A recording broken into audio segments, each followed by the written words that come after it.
So we're going to start the machine. The first step in starting the machine is to go to the rotary breaker, which is right here, and turn it on.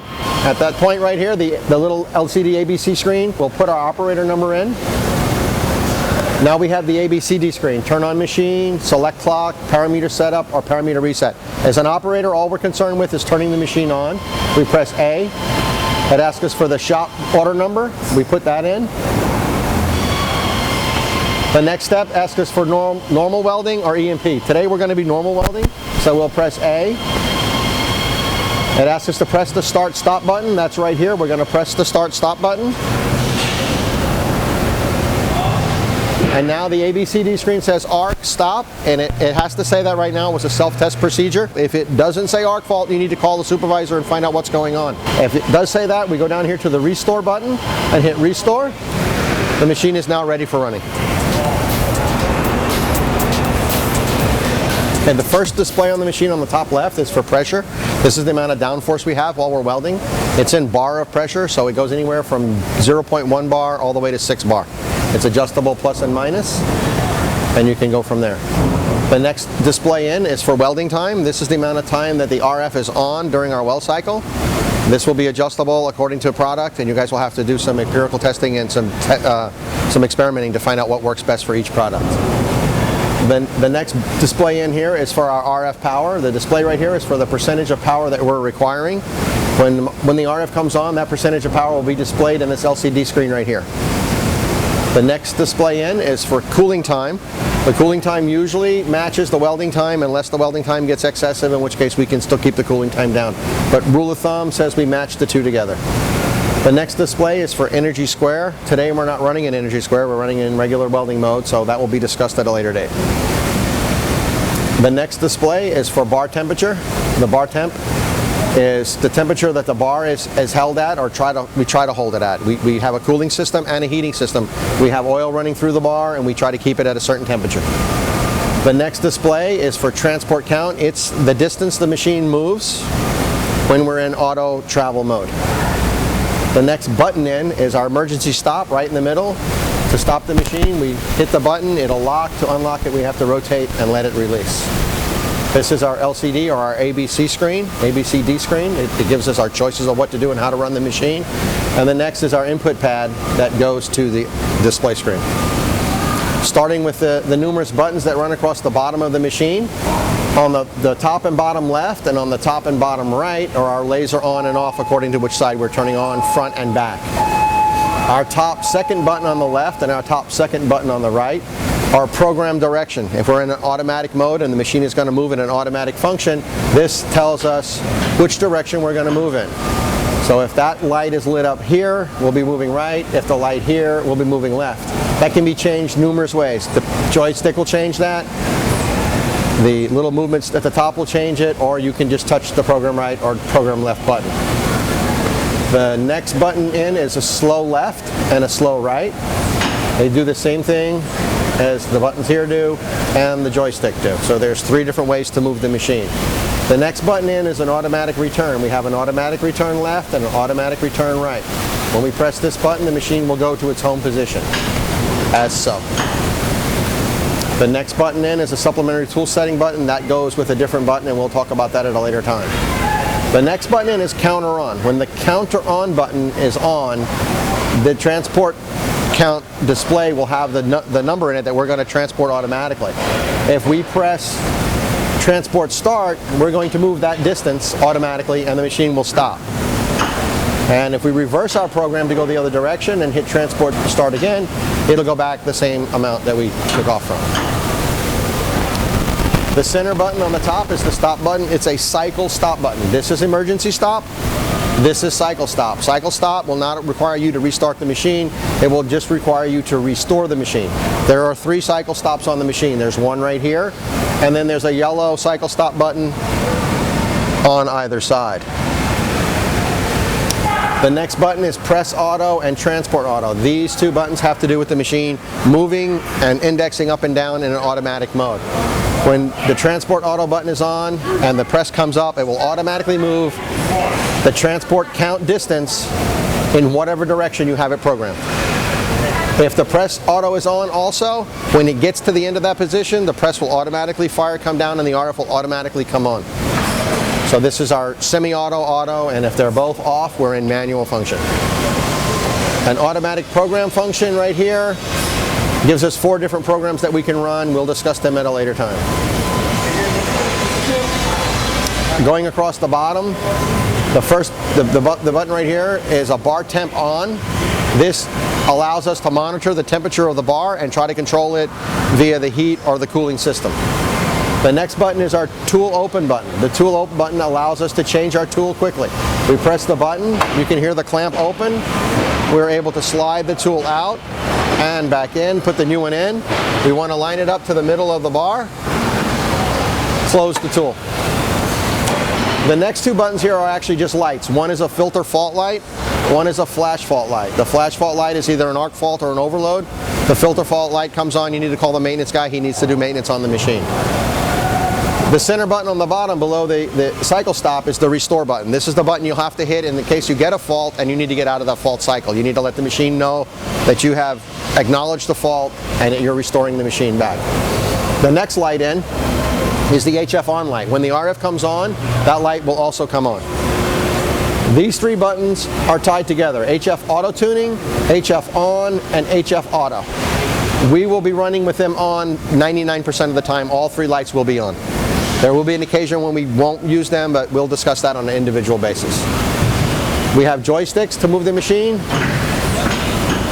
and we have up here to move the machine, and then we have to index the machine up and down.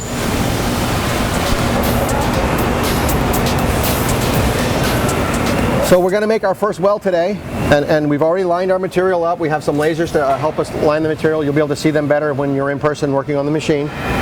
We're ready to make our first weld. We're going to bring the bar down, and we're going to notice that in the back we have another device that comes down. That's called our grounding foot. So we want the grounding foot to be flat as possible on the table.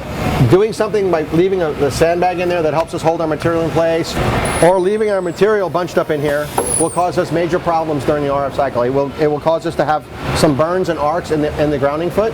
We'll also, if we get lucky and don't have a burn or arc in the grounding foot, it will cause the RF not to penetrate the material as well as it's supposed to, and will affect the integrity of the weld right here. So a weld done with the grounding foot messed up like this, and a weld done with the grounding foot proper will be 2 different welds. So we need to make sure, just for the integrity of the weld alone, that we don't do something like that, let alone the safety of everybody around. Okay, we're going to make our first weld. We've already lined our material up with our lasers, and we've already decided on a program to run. In order to get the RF to come on, I'm going to push the 1-hand button and bring the head down. I'm going to need to hold that until I see that come up to there. Now as soon as the 40 gets matched, the timer will start to run.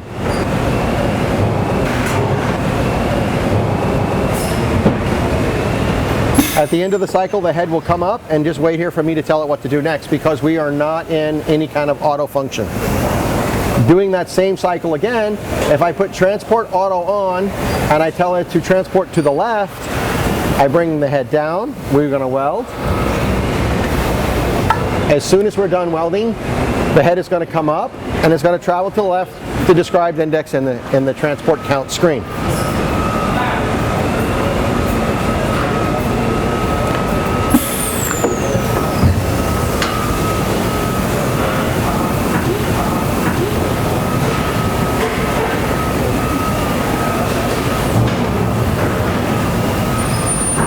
So that would be a semi-auto function way of running the machine.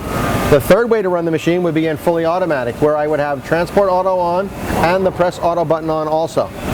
At this point, I bring the head down. I wait for the LCD light to light up.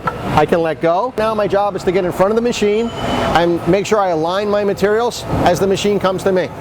It's going to finish its cycle, it's going to come up, come towards me, and the head is going to come down again. So I'll make any last minute adjustments I need to make here in order to get a good weld.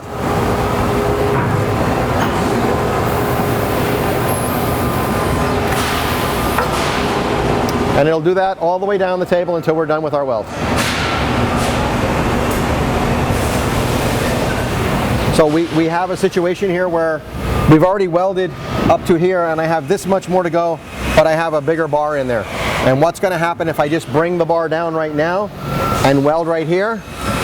Big circle with a red line, no good. We don't want to do that. We have a great chance to arc or burn right here and destroy the buffer and or the bar. So the right way to do this would be to have two pieces of the same material that we're welding on the machine right now, put them in there and make as small a gap as possible in here, and now bring the head down and finish our weld.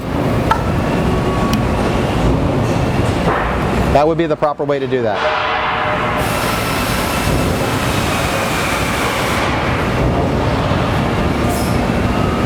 Okay. A situation might arise where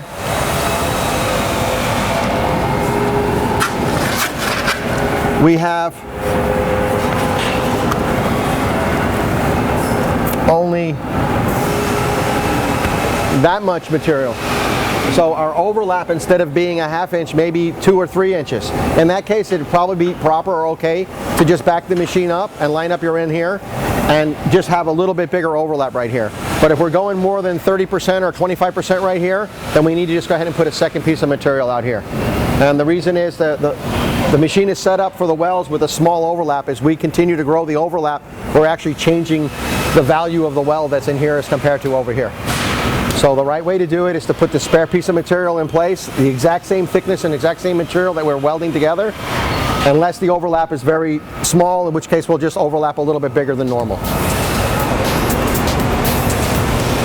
So the machine, while we're operating it and we're loading our material, as you can see, I'm touching the bar and the machine is in the on condition, and I'm able to touch the bar as much as I want. But as soon as I bring the head down and we get into an RF weld mode where we have power in here, that is the time that you do not want to touch the machine at all. You want to make sure you keep your distance from the machine, at least standing right here. We don't want to reach in. If you left a pair of scissors behind or a pencil behind or something, wait for the cycle to end and then reach in and get it, because if you reach in too fast and you get too close to the bar, the RF might jump off the bar and burn your hand, and we want to be as safe as possible. So if we left something behind, we get it later. Otherwise, we engage the machine, get the RF started, and as an operator, the right thing to do would be moving down here to our next station. So we're, as you can see now, we're plenty far from the machine, that we're in a very safe position. How often should we clean the bar? The bar should be cleaned every time we get a burn. And we do RF weld, and the RF welding is the best way to bond two pieces of vinyl together. The downside of RF welding is we do get flashes and burns. So anytime you get a burn, you're going to need to take your bar out of the tool holder.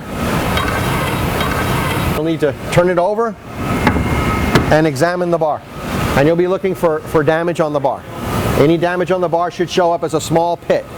If it's just a little small mark, it looks like a pencil mark on it, then that's normal and acceptable damage to the bar. You'll need to sand out the sharp spots, clean out the carbon, and put the bar back in.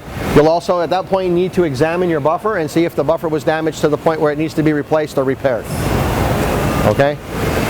If you pull the bar out and it looks like it was shot with a .22 gun, that means the arc suppressor inside the machine did not function properly. We need to stop and have the service guys or the maintenance man come take a look at the machine and make sure that the arc suppressor is working. Okay? So the damage to the bar during a burn should be very minimal. It should almost look like a pencil mark. And we've seen a couple today already, and you guys kind of know what they look like already. But that should be it. You shouldn't see anything much bigger than that. So after we inspect the bar and repair the bar, we put the bar back in the tool holder.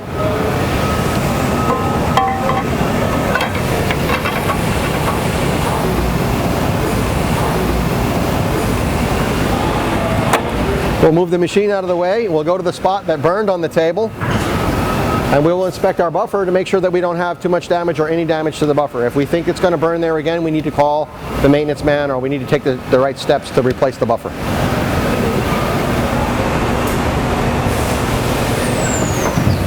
We're now going to level the tool.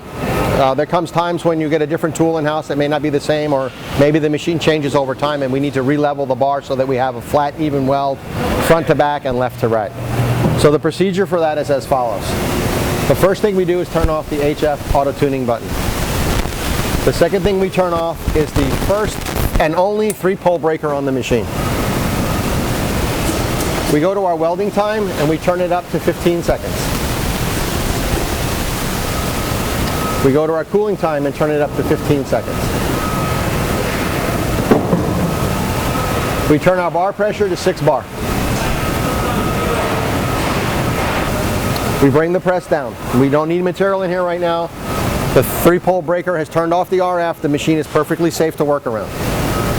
We'll double check and make sure that breaker's off, and it is. Now we bring the press down.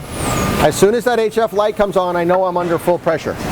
At that point, with my hands, I crack these 4 screws loose on top. And I make sure there's a little space in each one. I hit the restore button, and I bring the head back up. And as you can see, that space has now disappeared. The next time I bring it down, it's going to go in, when it goes into high pressure, you'll see that space pop down. That will have leveled the bar. The bar only gets pressed on from one center point in the middle here. So the bar will automatically level itself to the plate below. So here we go. You hear the little clunk, you can see the space. The same guy goes back in and tightens these 4 back up by hand. We have now leveled the bar. When we finish this, we need to go back in and change our timers and turn on our power again. So we have the guiding screws right here, and they are to adjust the bar from being out of place and dog tracking down and make sure that end to end is straight. If you find your jobs are end to end and out, you need to call the maintenance man. He'll need to readjust these. Okay, the hoses out front are 2 air hoses and the oil hose. The oil hose contains the heated or cooled oil that we use to control the temperature of the bar, and the air hoses are for the clamp that opens and closes. This is the regulator that supplies the air to the machine. In order for the air to be going to the machine, we'll need to turn the regulator on by pulling the switch up. We should have 7 bar of air at the regulator. Periodically through the day, you might want to just glance over this, make sure that we're there, make sure that we haven't lost pressure in the building somewhere. Okay. In summary, we pretty much learned how to weld today a little bit. You'll get practice on the machine. You'll get some personal instruction from some experienced people. If and when you are operating the machine by yourself, the machine doesn't operate in the fashion that we've told you. You hear some strange noises, you see smoke, anything out of the ordinary. You need to stop the machine and get somebody to look at it right away. We don't want to damage the machine. We want to make sure the machine stays in good shape for everybody to use. So anything that doesn't seem right, better to ask questions now and say it's okay than to ignore it and have it do a lot of damage.